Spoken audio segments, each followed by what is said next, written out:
Assalamualaikum warahmatullahi wabarakatuh. Selamat sore sahabat-sahabatku semua, khususnya para subscriberku. Apa kabar? Saya berharap semua subscriberku selalu dalam lindungan Allah Subhanahu wa taala, dimurahkan rezekinya, dipanjangkan umurnya, dan diberikan kesehatan baik lahir maupun batin. Amin amin ya robbal alamin. Dan untuk yang baru mengklik video saya ucapkan salam kenal. Nama saya Ibu Serika. Mohon bantuannya untuk subscribe channel YouTube saya ya. Terima kasih banyak. Kisah seorang wanita yang bernama Fiona, di mana Ibu Fiona ini memiliki berbagai macam usaha seperti salon, rumah makan, kafe, dan banyak lagi usaha dia. Nah, pada suatu hari usaha dari Ibu Fiona ini lambat laun bangkrut. Dan karena usahanya bangkrut, akhirnya Ibu Fiona ini meminjamlah uang ke sana kemari, sehingga terlilitlah hutang Ibu Fiona ini. Karena hidup mereka terlalu susah, hutang di mana-mana, usaha hampir bangkrut.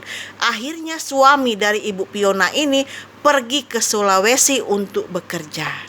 Nah, walaupun suami dari Ibu Fiona ini sudah bekerja di Sulawesi dan selalu mengirimkan setiap bulan uang gajinya, tetapi usaha yang Ibu Fiona jalankan, bisnis yang Ibu Fiona jalankan itu tidak ada perkembangan. Hampir bangkrut, hampir tutup. Dan lambat laun karena terlilit hutang, akhirnya semua usaha Ibu Fiona ini tutup. Dan Ibu Fiona bangkrut. Nah, pada suatu hari karena pusing Ibu Fiona ini, akhirnya dia jalan-jalanlah ke sebuah mall. Nah, ketika dia duduk di mall tersebut, dia berjumpa dengan teman lamanya yang bernama Edwin. Nah, Edwin ini adalah teman semasa SMP dari Ibu Fiona. Akhirnya mereka bertemu, mereka bercerita, ngobrol panjang lebar. Ibu Fiona pun menceritakan semua tragedi yang dia alami, di mana dia terlilit hutang, semua usahanya bangkrut. Nah, akhirnya Edwin ini memberi saran kepada Ibu Fiona untuk melakukan pesugihan seks. Apa itu pesugihan seks? Nah, Pak Edwin ini akan mempertemukan Ibu Fiona dengan seorang juru kunci, orang pintar, yang bisa menuntun Ibu Fiona ini untuk menjalani pesugihan tersebut. Nah, juru kunci itu bernama Pak Sakar. Pak Sakar ini yang akan membimbing Ibu Fiona untuk mendapatkan kekayaan kembali. Akhirnya Ibu Fiona dan Edwin ini berjanji untuk berjumpa pada hari Kamis malam Jumat, dan mereka akan pergi ke rumah Pak Sakar. Akhirnya Ibu Fiona dan Edwin ini pergilah ke rumah Pak Sakar. Sesampainya di rumah Pak Sakar, Ibu Fiona agak sedikit ketakutan. Karena apa? Di benak Ibu Fiona, apabila seseorang melakukan pesugihan, maka pasti ada tumbal di dalamnya. Baik itu anak-anaknya, saudaranya, atau siapapun pasti memiliki tumbal. Nah, jadi Ibu Fiona ini takut. Jadi dia khawatir kalau ada tumbal di dalam pesugihan tersebut. Akhirnya setelah berjumpa dengan Pak Sakar, Ibu Fiona berkata kepada Pak Sakar, "Saya sepertinya ingin membatalkan niat pesugihan saya karena saya tidak mau ada tumbal di sini, karena saya menyayangi anak-anak saya." Nah, kemudian Pak Sakar berkata kepada Ibu Fiona bahwa pesugihan ini tidak memakan tumbal karena pesugihan ini bernama pesugihan seks.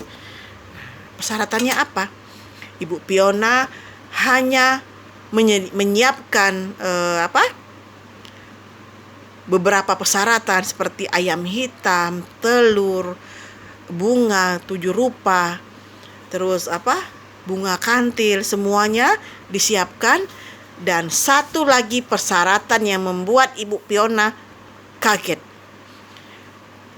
Kata Pak Sakar, juru kunci itu, apabila Ibu Piona ingin mengembalikan kekayaannya, dia harus berhubungan badan dengan Edwin di tengah malam, malam Jumat. Dan itu harus dilakukan sebanyak 7 kali, 7 ritual. Nah akhirnya dan pesugihan yang ditawarkan Ibu Piona ini tidak memiliki tumbal apapun. Nah, itu kata Pak Sakar. Akhirnya Ibu Piona menyetujuilah persyaratan tersebut. Nah pada malam itulah dia dan Edwin melakukan persyaratan pertama, yaitu berhubungan badan. Nah, setelah mereka melakukan tersebut, keesokan paginya Ibu Piona kembali pulang ke rumahnya. Dan ketika sore hari, alangkah kagetnya Ibu Piona ini. Ada orang yang menotok pintunya, tetapi tidak mengucapkan salam. Akhirnya Ibu Piona membukakan pintu tersebut dan dia melihat seorang yang sangat asing baginya dan dia tidak kenal dengan orang itu siapa. Ibu Piona mempersilahkan orang itu masuk. Dan orang itu tidak ada berkata-kata. Tetapi orang itu meninggalkan setengah karung yang dibawanya. Jadi karung itu seperti karung beras tapi diikat pakai tali ya. Sekitar setengah lah isinya itu. Ditinggalkan di kursi Ibu Piona. Ibu Piona bingung siapakah orang itu dan apa maksudnya meninggalkan barang tersebut. Ketika orang itu pergi, Ibu Piona menutup kembali pintunya. Dan ketika dia melihat isi karung itu, alangkah kagetnya Ibu Piona. Ternyata karung itu berisi uang ratusan ribu. Yang setelah Ibu Piona hitung, totalnya berjumlah 30 juta rupiah. Jadi kaget lah ya. Tapi senang lah Ibu Piona. Dia bisa membayar hutangnya. Karena memang orang sudah pada menagih hutang-hutang itu kan. Nah, akhirnya Ibu Piona dengan sisa uang dari 30 juta itu, dia menjumpai Edwin. Dan memberikan uang 5 juta kepada Edwin. Gitu. Nah, Ibu Piona dan Edwin ini sama-sama memiliki usaha gitu kan. Nah, akhirnya malam Jumat berikutnya, Ibu Piona harus kembali melakukan ritual kepada Edwin. Jadi mereka kembali ke rumah Pak Sakar untuk melakukan hubungan badan, gitu kan. Nah, setiap kali selesai melakukan seperti itu, selalu Ibu Piona ini kedatangan tamu yang tak diundang yang membawa segepok uang. Jadi di dalam karung itu ada uang. Dan uangnya akan ditingkatkan. Dari 30 juta, Ibu Piona menerima 60 juta. Nah dengan uang itu akhirnya Ibu Piona pelan-pelan membuka usaha kembali yang dulu sempat bangkrut. Dia membuka salon, membuka butiknya, membuka restorannya. Dan anehnya semua usaha Ibu Piona itu berkembang sangat pesat sekali. Maju. Dengan hitungan kilat, semua usaha Ibu Piona itu maju. Ibu Piona pun heran, kok bisa maju seperti ini. Akhirnya semua hutang piutang Ibu Piona lunas. Bahkan usaha-usahanya di semua bidang maju pesat. Tetapi kebalikan dari Ibu Piona, Pak Edwin yang memiliki usaha bangkrut. Sekarang Pak Edwin yang bangkrut. Tetapi Ibu Piona mengerti dan Ibu Piona selalu memberikan uang kepada Edwin. Dia berikan apapun yang dipinta. Mama Edwin minta uang 10 juta, dikasihkannya uang 10 juta. Dia minta uang 5 juta, dikasihkannya uang 5 juta. Begitu seterusnya. Karena usaha Ibu Piona ini berkembang pesat. Itu ritual yang kedua. Ritual yang ketiga, kembali Ibu Piona melakukan seperti yang saya bilang tadi kepada si Edwin. Begitu seterusnya. Sampai Ibu Piona ini kaya raya. Dan Edwin semakin miskin. Itu ceritanya. Jadi karena apa? Ibu Piona ini semakin kaya dan ritual itu sudah dilakukan sebanyak 6 kali. Dan suami dari Ibu Piona ini pulanglah dari Sulawesi karena dia melihat usaha istrinya udah semakin maju. Akhirnya setelah suaminya pulang dari Sulawesi, Ibu Piona harus melakukan ritual yang terakhir, yaitu ritual ke-7 bersama Edwin. Dan itu udah dijanjikan kepada Pak Sakar gitu.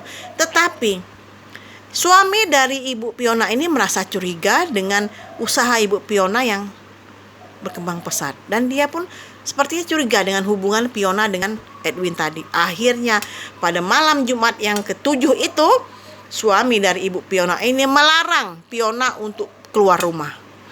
Piona memaksa untuk keluar rumah, tapi dikunci kamar oleh suaminya. Dan akhirnya ritual yang ke-7 itu gagal total. Dan karena gagal inilah akhirnya Ibu Piona kembali mengalami kesulitan ekonomi. Jadi usahanya pun kembali bangkrut, kembali menurun, dan akhirnya tutup. Dan akhirnya Ibu Piona dan Edwin sama-sama menjadi orang susah lagi gitu, karena semua usahanya bangkrut karena mereka tidak melakukan ritual yang ke-7. Jadi itulah sebuah cerita dari Ibu Piona yang melakukan pesugihan seks. Semoga bisa menjadi pelajaran bagi kita semua. Terima kasih yang sudah mendengarkan cerita dari saya. Mohon bantuannya untuk subscribe channel YouTube saya. Terima kasih. Assalamualaikum warahmatullahi wabarakatuh.